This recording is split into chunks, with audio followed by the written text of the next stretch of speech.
Welcome to another episode of Homebuyer University. I'm Dominic Villa. And I'm Andrew Montero. And today we're going to be talking about how much can you afford when it comes to buying a home? affordability is something that we all have in mind, and as rates are high, affordability is more and more of an issue than it's ever been before. And so when you're thinking about buying a home, thinking about what you can afford is really where you should be starting. So we're going to be breaking down the difference between what a mortgage company tells you can afford and what you should actually be spending, because there is kind of a big difference. And you'll notice that, we'll jump into pre-approvals versus pre-qualifications, but you're going to see a lot of different numbers when you talk to different banks. So we're going to help debunk some of that, of what you should be spending and what those numbers really mean. Yeah, just because you can qualify for a certain price or a certain payment from a mortgage or a bank's perspective doesn't mean that's what you can actually afford or what you should be paying. So let's talk about kind of this standard method of weighting how much you should be spending on your housing payment. And when we talk about your housing payment, we talk about your mortgage. So your principal, interest, taxes, insurance, and potentially mortgage insurance. What is that standard that you typically find that you should be holding that payment around as far as a percentage of your income? So we're kind of stepping into what is called our debt to income ratio, and that's the technical term that we'll put on that. And banks can lend up to 55% of your total gross income. So that's your paycheck without anything taken out of it, right? So a good ratio that we like to teach people, or a good ratio to have in order to have a little bit of margin in your life, is around 30 to 35% is safe. It allows you to make that housing payment and still do some fun things on the side. Yeah, that's the sweet spot. And so ideally speaking, you want your housing payment to be 30 to 35% of your monthly pre-taxed income. So we're trying to figure out, hey, how much can I afford? It starts with breaking down your income on a monthly basis to see just how much you're making each month. So let's kind of run through an example. Okay. So let's say you make, for the sake of round numbers, let's say your household income is $120,000 per year. So that translates to $10,000 per month. And the debt to income ratio is based off of your gross monthly income. So 30 to 35% of that $10,000, your gross monthly income, is about $3,000 to $3,500 per month for that total housing expense. And that would be where you're prescribed to be at, where you're allocating money towards your housing. You're still able to put some money away in savings, retirement. You're not like forced to eat top ramen every single night. And you still have a way to kind of have a nice affordability and life balance. Yep.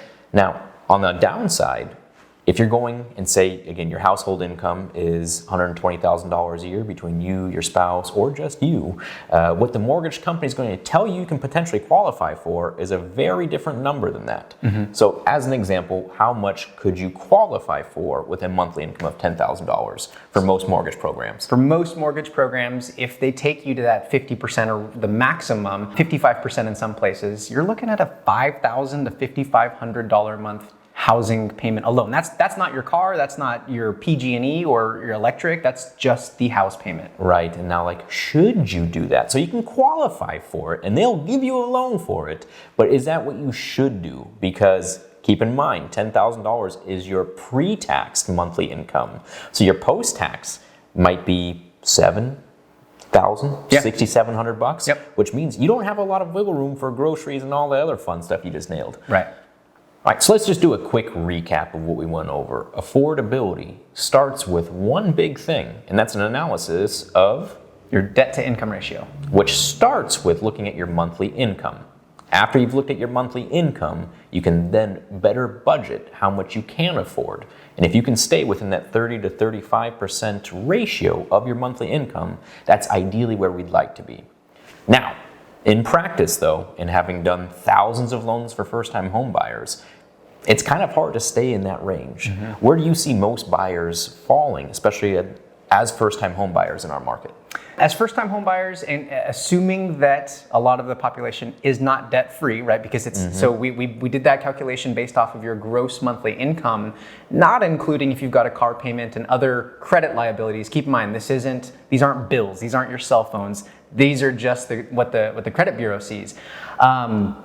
Typically, borrowers may fall around 45% is pretty common for first time. Would you agree, especially in your market? So what we see, again, is around that 40% is typically where we see most first-time home buyers falling. And mainly it has to do with debt. So it's not just your housing payment. That 40 to 45% ratio can oftentimes include your student loans, car payments, any recurring credit card bills, and that's typically where we fall. And at the same time, don't hold yourself so rigidly to these lines because you know what your income path is much better than potentially the bank does. If you know you're on a career trajectory where you're going to be making more money each month and more in each year, you're going to have a little more flexibility to what you can take on right now based on what you know you're going to be earning in the future at the same time. And I think it's also important to use these rules, so to speak, to curate the life that you want, right? If you're big into travel or nice toys and maybe a house is somewhere you go, it's not the main focal point of your life, then your debt to income ratio is going to look a little bit different. Now, if it is important to you to have a place where you build your family and you've got, your life settled there and you've got those lower expenses, the ratio is going to look a lot different. So it depends on what you want your life to look like as well. I like that. So that's not just saying, hey, let's analyze it from a strictly number ratio perspective. Let's also take a look at your lifestyle. How important is housing to us? How important is dining out at fancy places? How important is travel? How important are those Amazon packages you have delivered to your house on a regular basis? And so I think it's all about finding that right balance for you, and it starts with analyzing your income, your debts, and what's comfortable for you.